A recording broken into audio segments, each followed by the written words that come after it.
What up, my freaks? RuinousInsight here with part 39 of my Total Warhammer 3 Boris Ursus and Ogre campaign. So as we saw last time, we have destroyed almost all of the damn ogres that have been sieging Prague. One camp and one army remain, and we will hopefully be able to take care of both of them in this particular episode, finally relieving Prague, at which point we will continue building up the force that we have here in such a way that it can then essentially defend Prague itself without the need for an army like this. Unfortunately, I did really want this army to conquer some stuff back here if possible, but it's seeming like it's less and less likely just by virtue of the fact that we have needed it to deal with all this. There's still a bunch of ogre armies and camps all over the place, as you can see. 1, 2, 3, 4, 5, 6, 7, 8 if we count these three up here, and there's probably even more that are hidden all over this place. Scrag remains very,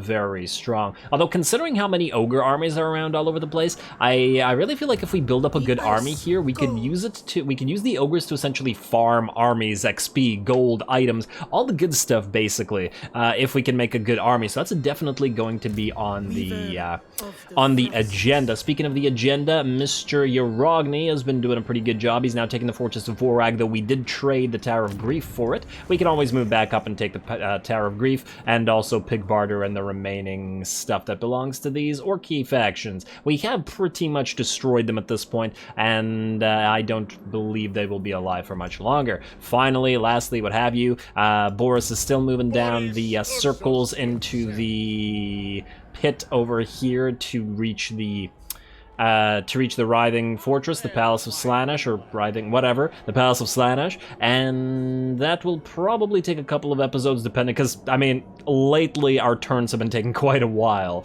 sometimes only one turn or two per episode, so this will take a number. But anyway, we have lots of stuff to do, so I'm not even mad. Now, in terms of what we have to do, there's possibly some stuff to build. Let's just check that out. Mines of... Okay, we can't build anything there. Tsar Nagrand, I'd love to get this, but I'm not paying 8k for it. That's for damn sure, at least not until Boris is back. Same goes for Karak Vlag, and I'm definitely not wasting... I mean, where's this again? Mount Gunbad, eh? You are negative, so if we were to build another level of this, we'd get more control and anti-corruption. And it is cheap, it's just costing us some devotion. You know what? Fine, just build it. I feel like we should build something out of all this stuff. And then the Gora Madni, you know what? You can collect income. 52 is not much, but to be honest, this place is going to rebel anyway. It's got a plague, it's got a raiding, a little force here, it's got Kugath who's nearby who may attack it or may go into there. We will see. And I guess we'll find out next turn. Now, in the meantime, Prague Camp, we could probably attack you with Marad. We just have to be careful not to accidentally lose a bunch of units to tower damage. Then we go for Pokju afterwards. This, I think, will still be a fairly decently difficult battle just by virtue of those four Stonehorns, though I do expect if we attack him, he might actually abandon the siege, in which case, well, essentially we've already won. Yeah, although this guy, I suppose, might go back in for the siege. His army is really weak and pathetic. Huh, that's weird. Why are sometimes armies just, like, super elite and then sometimes garbage like this? I don't understand. I don't understand how rebellions are formed and what they're based on. Anyway, let's just take out this Prague camp. I'm gonna do it manually as quickly as possible. I would love to auto-resolve this, but it's not worth losing units over. Just gonna try to head to the center as fast as possible here, minus the badly hurt units. I would prefer to preserve them. Yeah, just gonna go up the center most likely. Maybe we'll put most of the army here and then just have our war sleds or something up on this side. The war bears could also be helpful, but once again, I don't want them to get hurt. Really the main concern. Alrighty, so you guys are too badly damaged and I don't want you here, so we're gonna hide you all. We're gonna take the war sleds. We're gonna put them here. Make you group, let's say 4. Then you, Mr. Little Grom, are gonna go here. Bears don't get in the way. Let's lead the way with our one unhurt unit of Zargard. You guys can, I suppose, follow along, though I'm a little bit worried of your numbers being depleted a lot by the towers. We'll also move up our Streltsy and all of our range units who are relatively unhurt here. You guys, honestly, we could probably push you to attack here, so let's do that, and then let's make you guys group 2. And then you three can be group 1. As soon as you sight the tyrant, you three can attack him together. Like so. I think it's good enough. Let's get to it. And move it up. Alright, war sleds and war bear riders. Ooh, if you could catch that tyrant, twould be swell. Would be swell indeed. Alrighty, everybody move. Did you miss that, little Grom? You missed it. By that much. Go cap that. What do we got in terms of towers? Oh, they don't have any yet. Oh. Well, I guess it is a camp. Right. I was thinking that it was a settlement, and thus would have Sky Titan defenses, but, well, alas for them, as they do not. And let's get another volley in there, and then move up a little bit closer. We should also move you guys in. Let's not give them a chance to build towers. This is the problem with camp defense, at least for the enemy. And what we'll do is once these guys are set up, I'm gonna summon the bear here. Oh, you know what? Maybe I should have summoned it together with the war bear riders. Yeah, whatever. All good. You guys move in here. Bear has been summoned. These guys are gonna attack it, but they're also going to eat arrow and bullet, which is appropriate. You guys, keep in skirmish mode. Oh, they're all going to try to chase you because you're going to try to cap this, eh? Oh, damn, the Warbear Riders just got attacked, my bad. Hopefully they don't get too badly damaged. You guys, turn off skirmish mode and move this way. Move this way. If they're all going to chase you, I'm perfectly happy with that. Oh, and this unit's been destroyed, which means the rest of you guys can go... Which way would be faster? You know what? Go here. And you guys go over there. How are war bear riders doing? Oh, damn, we've lost one. The ogres are actually doing pretty damn decent against them. Let's back off. Let's have the war sleds help out, I guess. Damn. I overestimated, or ogre-estimated, the war bear riders, which is unfortunate because they're pretty critical in destroying stone horns, or even being useful in destroying stone horns. Alright, move up, move up, move up. Do they have a tower operational? Not yet, but they will soon. Let's get that little Grom in there. You're gonna get unsummoned very quickly. I'd like you to breathe on those nobblers if possible. You guys, move up. Okay, war bear riders, you're free. Okay, you guys need to run better. They're chasing you guys. Get the hell out. Get out of there. Don't get caught. I'm not falling for that again, like I did a couple times ago. Oh, one of our war sleds probably gonna get trapped by those ogres. Come on, come on, come on, come on, come on. You're too useful to lose. Okay, one's trapped. No, we're good. All right, war sleds, you're doing work. You don't work again. Turn skirmish mode back on, and then start annoying them. Beautiful. The rest of you guys are moving through. Little Grom is coming in. And that should be about it. Tower's almost up, so it'll start doing a little bit of damage to us. Ooh, I like the positioning of the AI here. It's not... If we move in, then they might charge us. I like that. Good job, AI. Alright, keep attacking those ogres, and then move away as soon as they What are you doing? See, they had skirmish mode, they just didn't do anything with it. It's annoying. Alright, bears, countercharge them. They can't use overcharge themselves, and then war sleds. Move around, turn off skirmish mode, hit them in the back. Try not to shoot our own bears. And bears lost HP again. Go into melee. And you guys go into melee as well. And then war bears, two of you just died. Move away while the sleds charge in, then move back in to dish out some damage. Yeah, I very much regret allowing them to... Ooh, hello. Allowing them to damage our war bears. But it happens. It happens. I'm gonna destroy that side. Where are you going? There you go. Alright, that should be good. You guys are dead. Warbear Riders, you can move in and help against that. Although I'm willing to bet the battle will be over any second now. What I wouldn't do for a lure of life. Also gotta be careful about losing the, I want to say Admiral, but the Lord there. Oh, is the little Grom trying to fight in melee? Cute. Yeah, you guys go and chase that down, and I would think that the enemy should be done for once the board is also done for.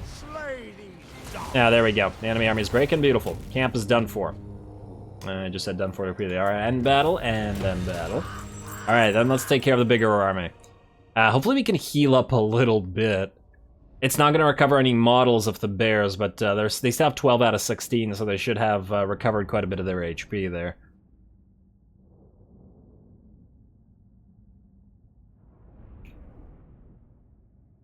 I overestimated them because, you know, I got too used to how powerful they are when in Boris's army, but obviously here they're not really getting any buffs, so it's pretty different. That's not a lot of healing, we're gonna take it anyway. Camp is done, and then we should still have enough range to attack this guy.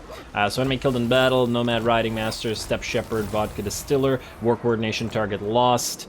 Oh yeah, that useless garbage army. Go to hell. I hate you. Alrighty, Pokju, time to attack. And you are indeed going to try to fight this. Alrighty, one more cinematic battle, one more slaying of these guys, of the Stonehorns. Should still be careful here, because now we're damaged. This is going to be completely useless. I would actually prefer not to have this army come in. Basically, we just need these guys so that they don't die. Alrighty, well, let's fight it cinematically, I guess, because, you know, it's fairly unlikely that we're going to get another huge cinematic battle this particular episode, just by virtue of the fact that there aren't really any near us, unless Kugat decides to actually fight us, but we'll have to find out after this.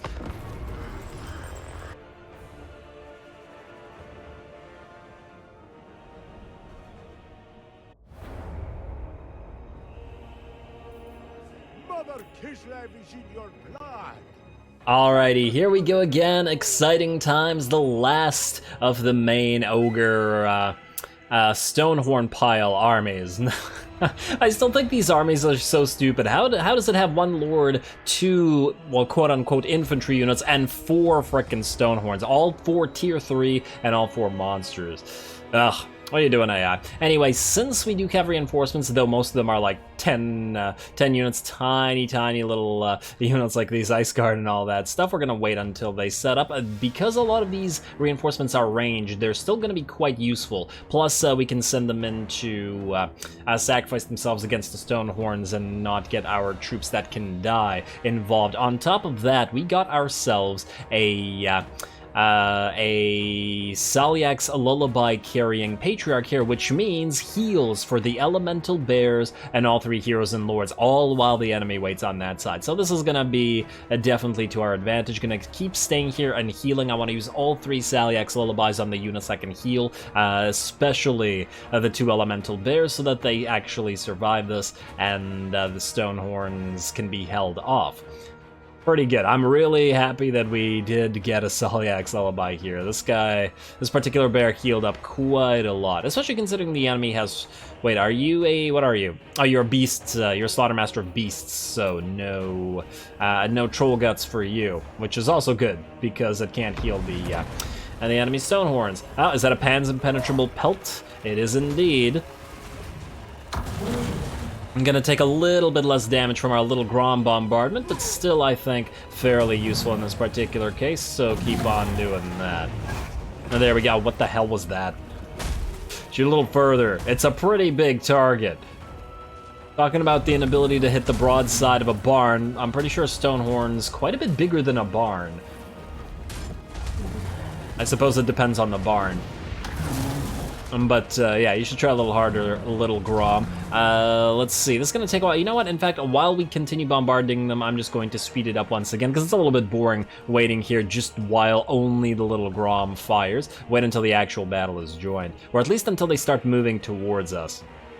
And another Pan's Impenetrable Pelt. Well, the little Grom's done about, what, 33% damage to that unit? That's already fairly decent. It's going to probably take a few more shots while we're at it as well. Plus, the enemy keeps wasting its mana on those Pan's Impenetrable Pelts. Now that they're moving forward to us, let's take a look at the way that we've got this set up. First in the woods, all of our range units that came out of the reinforcements, being the Kossars and Armored Kossars here, the ones that have decent amount of HP and were with the Beledna Gospodar hero, plus the ones that came in as the Garrison are over here, and they're made up of Streltsy and of Ice Guard and of Kossars, and can actually probably do some damage to the enemy Stonehorns. In addition to that, our main army is here with our dog pile ready to go, or bear pile, of course, the bear pile, ready to go with all of our elite units now healed up enough, I think, to surround and attack and kill a single Stonehorn if we can, you know, get them to stop and not go through our infantry. Over on the side, we have our cavalry, which are kind of weak and pathetic, which we're not going to charge in because we're just going to use them to chase down stuff that escapes. However, we will still be using our light war sleds. I'm trying to control all of this, so it's probably a difficult time to get these guys. There we go. Now they're going in, and they're going to do the damage to Stonehorn just like they did previously, which did work out quite well. Alright, now first of all, I decided not to actually focus the Stonehorns here, but instead to try to go for the enemy Gorgers and for the enemy, these appear to be Ogre Bulls with just straight up regular Ogre Bulls. There we go, mostly because these guys all die fairly easy, and it would be faster to destroy these and then go after the Stonehorns that have so much HP. Also, in addition to that, because there are much more Stonehorns than infantry, I felt that it was probably the better idea to attack these guys. I still, once again, haven't decided whether it's worth it making these little battles cinematic. I just really enjoy watching the Stonehorns fight and destroy our infantry, if that makes any sense. But you guys let me know how you feel about these. As you've probably noticed, I do like to mix it up periodically, but, you know, when I'm looking for a cinematic battle, I like to take a decent one if it's possible. Alrighty, so over here we have all of these units that got summoned, weak though they may be, or very low in numbers with 8 or 5 to 8 units apiece. They're the Streltsy and the Streltsy and the Ice Guard are attacking both the Tyrant, who's moved over here, and this particular Stonehorn, who's currently getting distracted by extra units we had, like Kossars and Garrison Zargard. They're doing a good job there. Our little Grom is still firing on the Stonehorn with the Harpoon Launcher over here, as well as the heavy war sleds helping out. As you can see, our cavalry has moved in and rear charged, or flanking attack charged, I suppose, this unit of Ogre Bulls. And then over here, oh wow, that was really quick. The dog pile plan did actually kind of work out, as we were able to kill one of the Stonehorns, and are now moving on to the second one to bear pile, not dog pile, to continue that. And over here we have an elemental bear, our war bears, 4 lords and heroes, in addition to the single unit of Zargard with great weapons that we had here. So it's quite a bit. If we can surround an enemy Stonehorn, we can do quite a bit of damage here. In the meantime, I've been repeatedly casting Death Frost with our Ice Switch. Is pretty much the only useful, or real useful spell that we have here, at least the only thing that could do damage to a Stonehorn, so we're going to continue using it. I don't remember if I cast Frost Blades at all, but I do know that I repeatedly used Death Frost. I keep waiting for it to actually show up. I guess I missed the times that we used it. Maybe that's what contributed to these guys dying so fast. And it looks like this guy's almost out of the picture now, dropping very, very low. The other Stonehorn is also pretty bad, considering all of our range units over here are targeting it. And this Tyrant is still distracted, though not nearly as hurt as the Stonehorns for once. Finally, this one other Stonehorn that's gotten continued to take a beating from our war sleds, as well as our little Grom, is very much in bad shape and is about to be gunned down. Oh, there we go. There's a Death Frost going down.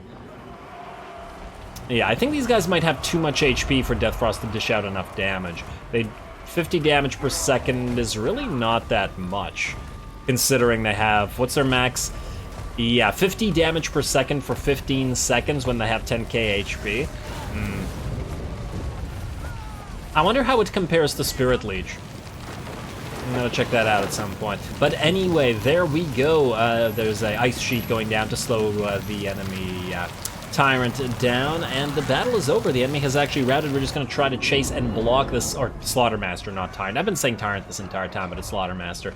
Yeah, just gonna try to chase him down, block him in a little bit with our Griffin Legion and our Winged Lancers. As I said, planning to use them to chase stuff down. They don't need to chase down the Stonehorn because he will die by virtue of the Warbears there. And then it was just the Slaughtermaster left. Alrighty. And there we go, a decisive victory. I actually think our losses here were pretty negligible. I think we only lost 1 non-garrison unit, unless I'm mistaken. Everybody did what they were supposed to do. The Stonehorns did a pretty bad job of actually going through our infantry, which was the issue of facing them before. So, pretty happy with all that. Decisive victory, and, well, let's clean up the area and, I guess, continue or complete our freeing or relieving of Prague.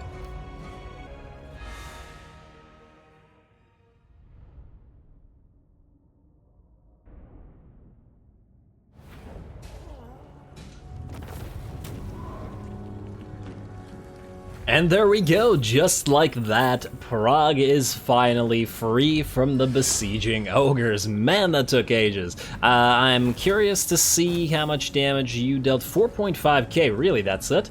Huh. That's a little bit... I mean, it's not bad, but it's...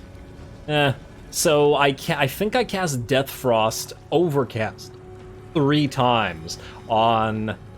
or possibly even 4 times, because I did cast it again while this guy was running away, and that only did 4.5k damage. Feels like it's, considering the cost, might be pretty darn inferior to Vortexes or to Frost Maiden's Kiss or something of that nature. Any Breath or Vortex attacks would do as much damage in a single go.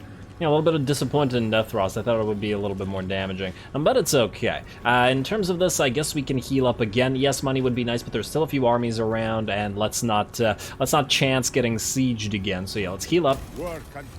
And there we go, victory over ogres. Yeah, I'll bet. Decent amount of it. Mission successful for Correct Kadrin. We should also double check our missions afterwards. Now this guy may very well siege us. I'm kind of tempted to move right here, right in front of this place as well, so that he's essentially forced to go after this, because this would allow this, it will allow Prague itself to actually heal by forcing the guy to attack this instead of sieging Prague to his detriment. Alrighty, speaking of Prague, we could upgrade it to the next level, which does buff up the garrison by providing, let's see, 4 Ice Guard, as opposed to the 2 Ice Guard that are currently here, which is a pretty nice upgrade, and at 9.9k is also not that bad. Currently we're also getting the Power of the Church here to reduce the corruption. We do have a Zinchen thingy here. I guess we want to keep it for now, though we do have a -8 corruption from the Orthodoxy Cathedral. I'm tempted to just switch it back to Awaken the Land, because our money is a little bit on the weaker side right now. Hey, you know what, go back to Awaken the Land, although recruitment cost... Although, wait, is there anything expensive that we want to recruit right now? Oh, one of those units got destroyed. These guys are cheap. We probably need a few Streltsy to handle the other stuff. Where is this happening? Where's this global recruitment happening? Oh, it's near Urogny, yes. You know what else we could do?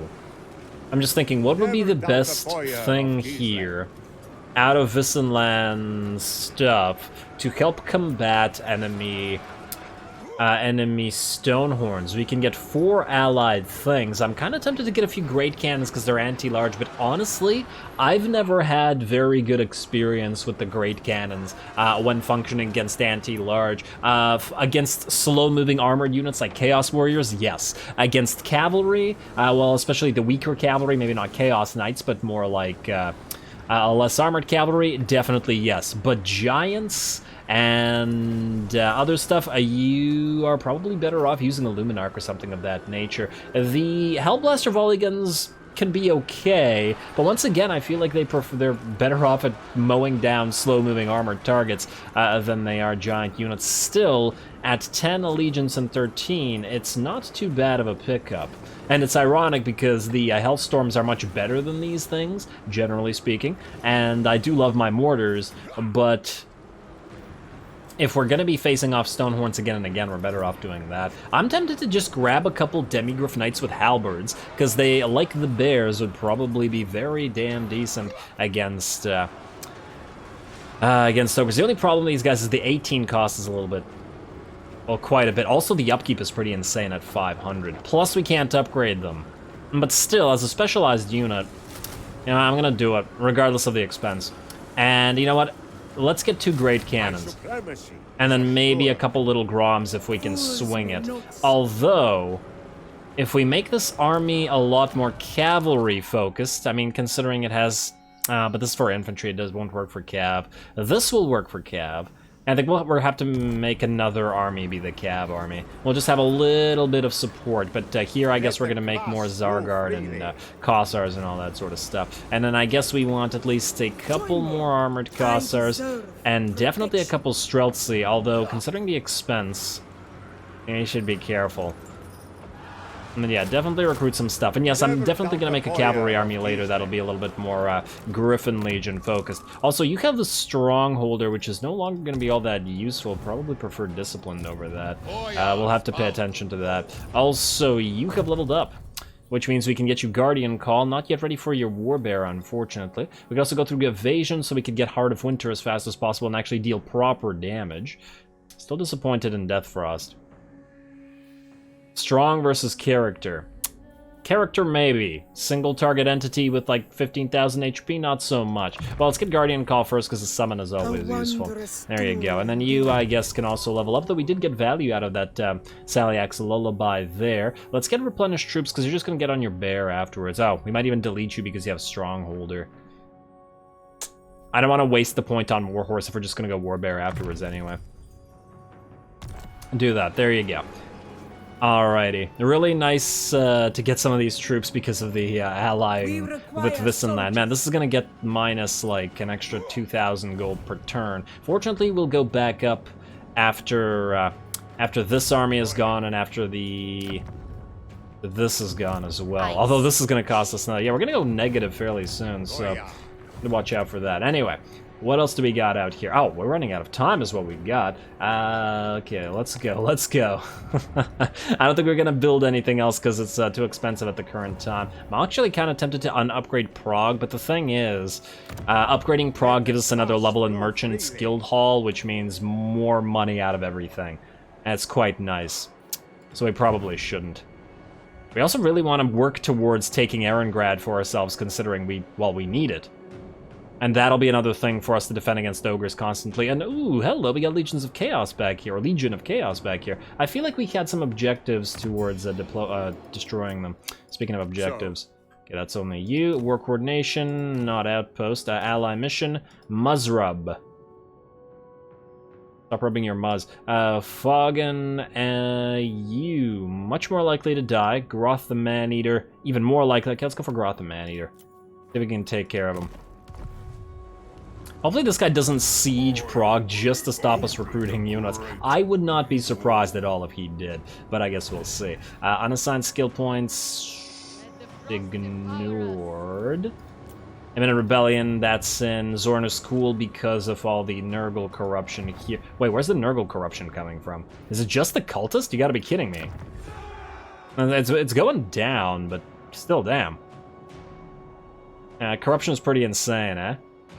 Oh, and I guess we don't have the anti-corruption building here. I guess later on we could delete something and replace, but it makes so much money.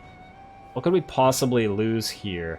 Can't get rid of the cattle ranch, for damn certain. I guess one of these farms could go, because they don't generate a lot of money without their hallowed woods, hallowed forest, whatever, same thing. Skip that, building upgrade available, commandment available. Well, isn't that nice? Probably not for long. You are gonna go into... Wait, this is the Fortress of Vorax. If we go into Purge the Steppes, we'll get the movement range reduction, which will help once these guys move south to try to retake the Darkhold and the mines of Gorgoth. That's good. Alright, next turn. Let's see if Kugat decides to attack us. Let's see how negative we go after this. Alright, Exiles, Poxmakers, okie dokie, Kugat does indeed decide. Ah, man, so now I'm thinking I didn't need to make that that other battle cinematic, because it was pretty easy, because this one is damn well deserving of a cinematic. We are quite outnumbered, but a lot of Nurglings in here, which I don't find that threatening. The Exalted Plague Bearers are very, very slow, and it's only... I mean, the Pox Riders and the Plague Drones are threatening, and then Kugath is going to be nearly impossible to kill. But I think we can make a pretty good showing here. Let's try it. I believe in us. I believe in Mr. Grigor. You can do it, Grigor. I believe in you. Just channel Uragni, pray to Uragni, and let the spirit of Uragni possess you, and then you can kill all the enemy army yourself. Get to it.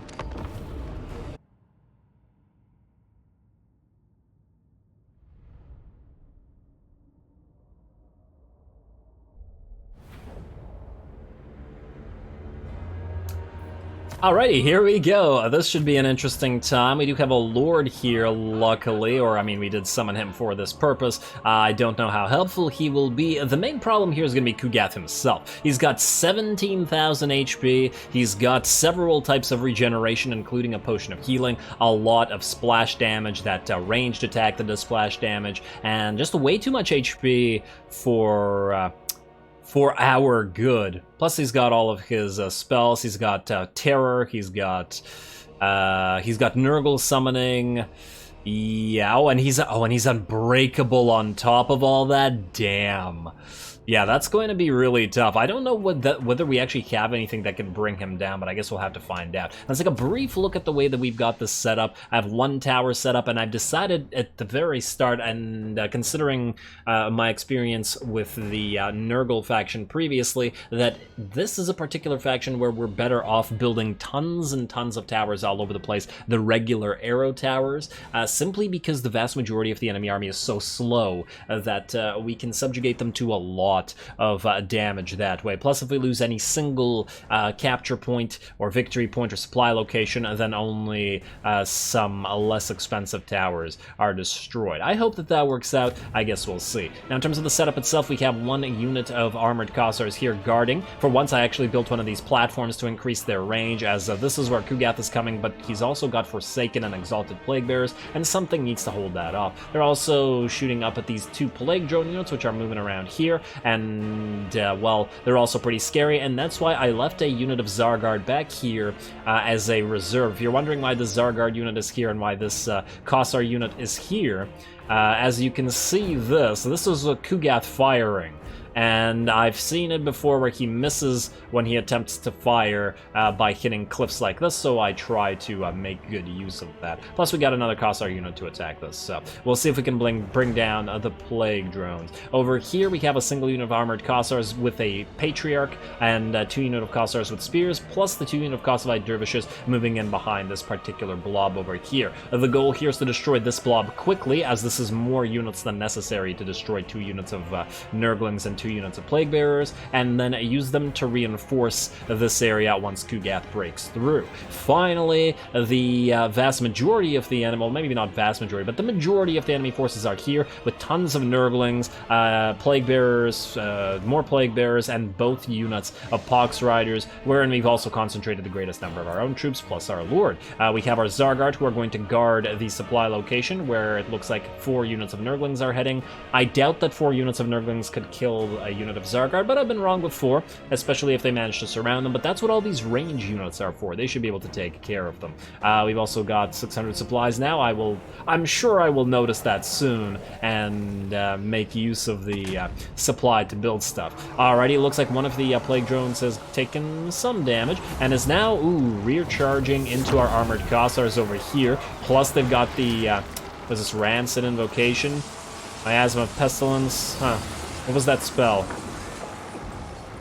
I forget what the name of the spell was. Either way, it hit those guys, plus, the platform goes down, the Forsaken are attacking them, Kugath's probably shooting them, and the Exalted Plague Bearers are as well. So, not looking so good for these units of armored Kossars. On the bright side, we built units of our own non-armored Kossars, focusing down these Plague Drones. This particular unit is just about dead. Kugath almost hit these guys there.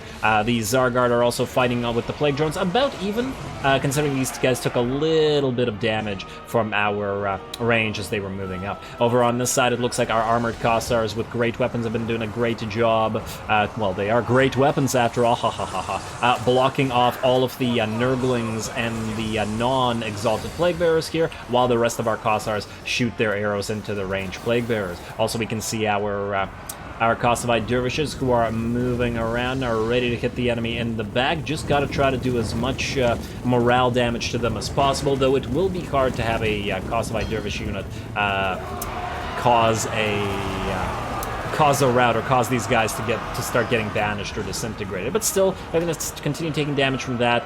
We're also going to support them with our Patriarch, who's, running in there. These guys, their great weapons are going to help, and all the range units will try to continue with that as soon as the Nurglings have been dealt with. Over on this side, I've decided to summon the bear and actually had it breathe on these units of Pox Riders, blocking the Pox Riders from heading into our main settlement. I think this is pretty darn valuable, as this is probably their best units on the field other than Kugath, and I would prefer them not attacking our Kossars. Over here, there's a bunch of Nurglings that decided to ignore all of our units here and go for our key building. Well, while I usually don't do this, I decided if they're going to play like that, I'm going to play like that as well, and sent in our Lord by himself to block them while our Kossars continue firing on them. At this point, we've also built a number of towers. As you can see, there's another one here, there should be another one here, and there's another one being built built over here. All the regular types of towers being built and getting ready to attack the remaining units. Looks like the Exalted Plague Bearers are in a pretty bad way, that since they've turned around to focus on the Kossovite Dervishes, though they did kill quite a few, they were taking quite a few volleys in the back themselves from the armored Kossars with great weapons. I don't actually know whether it would have been more advantageous to have the armored Kossars with great weapons charge them in the back or volley in the back, but at the end of the day, they'll probably get to do both because these guys are now focused on the Patriarch. And then after the armored Kossars charge, they're going to turn, and then a cycle charge coming in again from the Kossovite Dervishes. They may not do too much damage, but once again, it's all about causing enough morale damage, and that effect is the Patriarch using the charge buff on them right before they hit. Over here, it looks like the Nurglings that were blocked by our Boyar are dead, but so has our Bear been unsummoned, and the enemy Pox Riders are hopping right back in. So our Lord charges in as well, channeling Yarogni as he likes to do, hence the dual axes. Fortunately, he does stop the Pox Riders, which seemed like they were going to turn on our Kossars over here, and distracts them at least long enough for these guys to take a few volleys. In the meantime, over on this side, our Kossars our armored Kossars ran out of ammunition and have charged the enemy Plague Bearers to block them and prevent them from firing their ranged weapon into the backs of our Zargard over here. The Zargard continue holding off now 3 units of remaining Nurglings, because the 4th unit is now attacking our armored Kossar units in the back. Fortunately, one of our units of range did do quite a bit of damage. Oh, and it actually managed to basically destroy this one with the help of some of the towers. Pretty happy there. Our Zargards still have about 60% HP remaining, and I'm pretty confident that they can hold off and destroy these Nurglings there, though it's unlikely that the armored Kossars here will survive against the Exalted Plague Bearers, because, well, I mean, in melee, magic poison 40-51 versus 32-48, so yeah, good luck with that. Over here, it looks like the Boyar has held off the Pox Riders quite nicely, and they continue taking volleys from all of our non-armored Kossars until they disintegrate. Yet another unit moving in, a pile of Nurglings who decide they also want a piece of this Boyar, but well, that's just fine by us, because he's blocking the path, which will allow the Kossars to continue firing at them in range. So well done, Boyar. If you survive this, I'm going to be reasonably happy with you. And while he's distracting them, the Kossovite Dervishes, having completed their jobs on this side, are moving in to hit those Nurglings in the back, actually getting some use out of those guys as well. I believe we've also built pretty much every single tower on the field now, and now it's time to start replacing them with piercing towers to be able to actually do damage to Kugath, because I don't think the regular towers would be standing any kind of chance against them. I love watching the Nurglings get charged. It's always hilarious. And there we go. Now the Boyar is hitting them and splash. The Kossovite Dervishes have surrounded them. And these guys are not actually firing at them, but the other unit of Plague Bearers that's coming in from this side. Because we obviously don't want them charging us here. And once again, this is the benefit of them being so slow. They keep having to take damage from these Kossars, which are in skirmish mode, I believe, plus the towers continuing to take shots at them as well. And there we go, just like that, they start disintegrating themselves before they even get here to relieve the enemy and Nurglings. So well done, everybody there. Over here, the Zargard have dropped the enemy Nurgling count from 4 to 1 and have about half HP remaining, so I'm pretty confident they'll be able to destroy that. Our own Kossars are firing at the Exalted Plague Bearers, who have finally defeated that armored Kossar unit, but now they have to slowly waddle up here and are probably going to take some shots with their range ability as well, or rather than simply charging these guys, which they would win if they charged, although these guys, I suppose, could escape. And also, now that that Plague Bearer unit over here is dead, and I'm confident in the ability of our Lord and our Kossovite Dervishes to destroy that Nurgling unit, we're going to have all of our Kossars with range here help out this one. So now there's 3 ranged Kossars attacking it and keeping their distance so they don't have to fight in melee, although I think this one might be out of ammunition at this point. But these two still have a little bit, plus we do still have towers firing at the same time. Speaking of towers, at this point I do believe it's almost time. Yeah, we're saving up for 1150 or 1175, whatever the amount of money we need to upgrade one of these arrow towers into a piercing tower. Over here at the same time, Kugat's forces have not broken through because we did manage to kill the unit of Forsaken by having this Kossar unit with spears stand right here, and I missed this part. What's the spell called? Miasma. Oh, that's Miasma Pestilence. Oh, I was confusing it with another spell. Whoops. These guys were firing into the backs of this Forsaken unit this entire time, while this Zargard, this absolutely heroic Zargard unit, held on against the Plague Bearers, the Exalted Plague Bearers, and the Forsaken, because they were at essentially full HP, and a unit of Nurglings all at the same time by themselves. These guys absolutely the heroes of this particular battle thus far. Kugath now is also moving in, and he's basically unharmed, though he is starting to run out of range, and I'm hoping that he wastes some of his range shots. Oh, is he gonna go for the tower here? Yes, please waste your range shots on the tower. You've already done too much damage here. Oh, and it looks like the enemy Exalted Plague Bearers are now fighting in melee. We've charged all three of our units of unarmored Kossars at them because they're completely out of ammunition. Fortunately, these guys, having dropped down a considerable amount, gotten charged by 3 units, and continuously attacked by our towers, are now getting destroyed. Over on this side, it looks like the other Nurgling unit has run away rather than dealing with the Zargard anymore, who survive with a nice 33% HP. Lovely. So it looks like every single location has won, with the exception of the one where Kugath was in, and that's about as expected. I actually thought that this one might be a little bit harder, but that's why I concentrated all of our units there. Oh, it looks like the rest of those guys are moving in. The enemy Forsaken tried to charge, but those few units that we have that still had ammunition remaining are gonna keep shooting them. And now I don't think they're gonna come back. I think they're just shattered. No, broken, and there we go. Now they're shattered. Alrighty, and then the Exalted Plague Bearer unit, I believe, is the last non-Kugath unit on the field. But we do have to remember that unlike previous times where we fought Kugath in settlements, wherein after his army was destroyed, he started disintegrating, this time he's unbreakable. I guess before he didn't have unbreakable.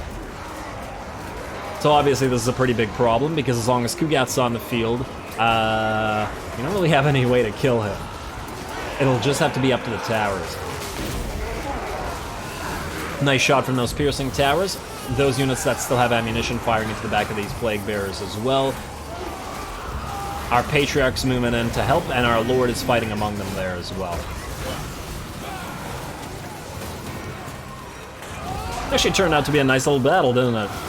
If I knew this battle was coming, I honestly thought that since Kugath went past the Temple of Heimkel, he was planning to go into the Rift, which is why I assumed we wouldn't get a cinematic battle out of this. I wouldn't have bothered in doing that Ogre battle if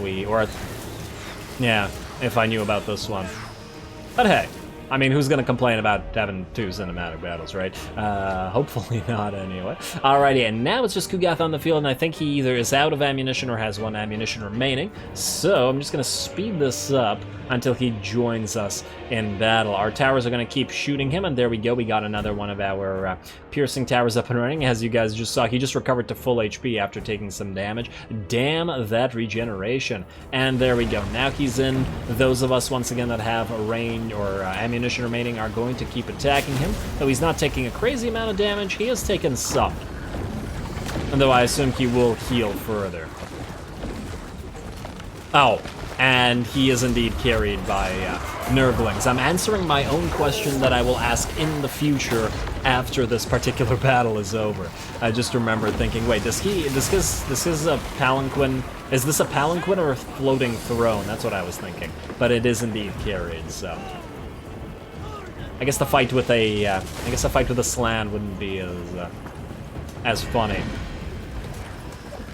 Alrighty, and now as you guys can see, I'm moving as many units away as possible rather than trying to fight him in melee. Fighting Kugath in melee with these weak units, and the fact that he has terror and leadership reductions and lots of AoE, seems like a really bad idea. We should probably just try to keep away from him as much as possible and have the towers do the damage for us. Especially though, right now we have to protect our unarmored Kossars that still have ranged ammunition remaining, because they can actually dish out some damage to him, unlike the melee units.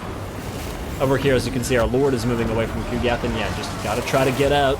Unfortunately, he did engage our units, not much we can do about that. I do keep trying to order them to run away, but apparently that's difficult.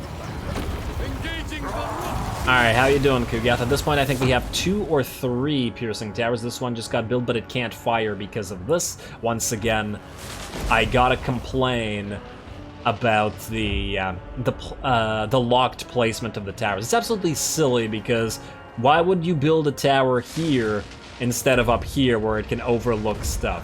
Or maybe up here. Oh, hell. You know what looks like a nice place for a tower? This giant tower-like thing that isn't a tower. Game. It's really bizarre that they did that, in my opinion. But I guess a lot of people share that opinion because I've said it repeated before. Especially since towers end up being built in such a way where a lot of the city ends up blocking certain towers. And in some settlements, there are some really bad locations that are blocked in like 50% of their directional firing, or possibly more. Especially, there's that map, which is like the 4-corner chaos map, or 4-entrance chaos map. There's one tower that's basically right beside a wall that can't really fire through it. I was about to say, but I digress, but I don't really digress, because we're seeing that happen here with that tower, although now it's almost able to fire, I think. And let's just check out Kugath. What do we got here? He's at 5,000 HP, still quite a lot to deal with. Ooh, that was a nice cast. That probably did quite a bit of damage to our Cossars, which is once again unfortunate because they do still have ammunition, which we need to make use of. He's now down to 4,000 HP, so we just gotta keep running, unless I get impatient and have everybody charge him. Because why would I do that? I'm not a crazy person that would do that, right? Right past me. There we go, another couple of hits. He's down to 2k HP. Just keep away. Keep away from Kugath. And 1.8k. At this point, I figure, well, he's at 1.8k. We have our pile of regular Cossars here, and we have our Patriarch, who's currently at 75% HP, and we have our Lord, who's at about 40% HP. With the fact that Kugath is down to 1,700 and we have a bunch of piercing towers attacking him at the same time, what could possibly go wrong?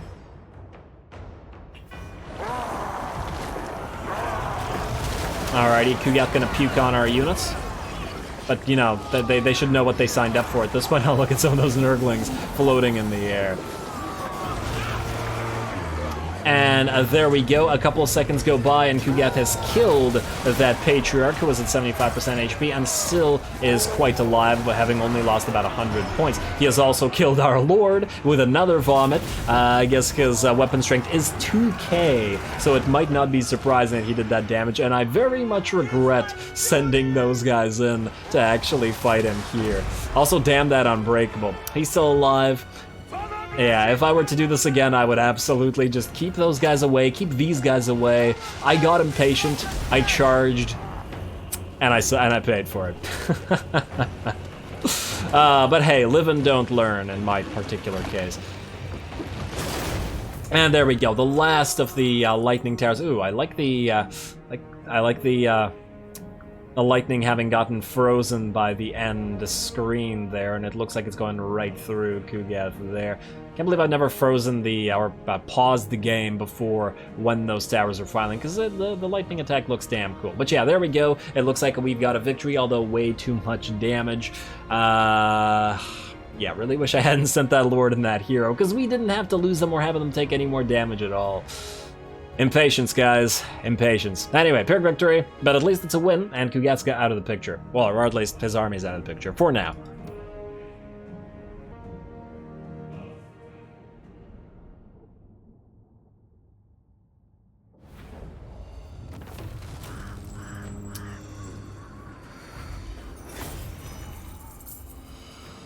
Alrighty, well, I learned something from that battle. there is absolutely no need to fight Kugath in melee. That was probably the biggest mistake there. Should have just kept running, never getting close enough to him. And I tried it to some degree, but obviously not enough. I shouldn't have bothered sending our lords in at all. Should have just kept them running away. And yes, we did win, but I feel like we could have reduced the casualties further by not attacking Kugath. Also, this feels like a very nicely Slaneshi number, so I don't know what you're talking about, Kugath. Anyway, in terms of this, we could heal for 9%, but it only healed the Lord, which doesn't do too much for us. I guess that means we're going to pardon the captives for the money. Nothing else is all that useful. Man, I really don't like how if you have one Lord here, you can't heal the garrison. I always thought that, found that thing to be kind of dumb. But oh well, let's take the pardoned captives.